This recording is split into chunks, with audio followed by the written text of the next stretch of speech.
आदरणीय साध संगत जी, प्यार से कहना धन्यकार जी। साध संगत जी, दास आप सबके सामने एक साखी रखने जा रहा है।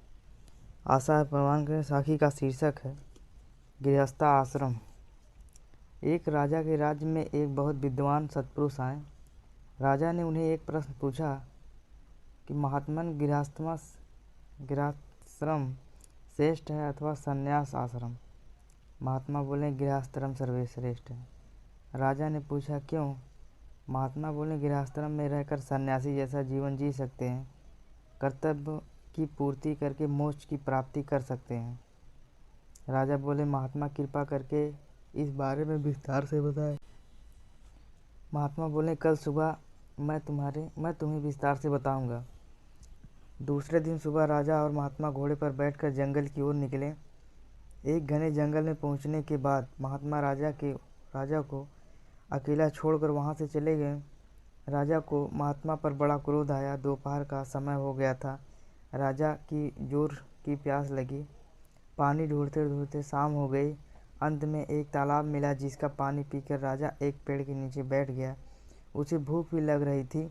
जैसे जैसे रात बढ़ने लगी थी, वैसे वैसे ठंड भी बढ़ने लगी थी। ठंड से कांपते हुए राजा भूखे पेट बैठा रहा। जिस पेड़ के नीचे राजा बैठा था, उसी पेड़ पर कबूतरों का एक बड़ा जोड़ा बैठा था। मादा कबूतर घोंसले में बैठकर राजा की दयनीय अवस्था देख रही थी। उसने नर कबूतर से कहा, आज आपने यहाँ अतिथि आए हैं। वह ठंड से काँप रहा है और उसे भूख भी लगी है। नर कबूतर बोला, हम उसके लिए क्या कर सकते हैं? मादा कबूतर बोली, मैं घास के सूखे तिनके इकट्ठा करके लाती हूँ। आप पास की बस्ती में जाकर आग लेकर आओ। मादा कबूतर ने घर के सूखे तिनके इकट्ठे करके राजा के सामने रखे। नर कबूतर बस्ती में जाकर जलती हुई आग तिनका लेकर आए और अग्नि जलाई। राजा उस अग्नि की गर्मी से जाग गया। वो हाथ पैर सेकने लगा। आसपास के और कुछ सूखे तिनके पत्ते डालकर आग अच्छी तरह से जलाई। मादा कबूतर को यह पता था कि राजा भूखा है। उसने अपना शरीर आग में झोंक दिया। राजा ने मादा कबूतर का मांस खाकर अपनी भूख मिटाई। नर कबूतर ने सोचा, अब मैं भी अकेला जीकर क्या करूँगा, क्यों ना मैं भी राजा का भोजन बनकर जीवन सार्थक बनाऊं। अतः उसने भी स्वयं को आग में हवाले कर दिया।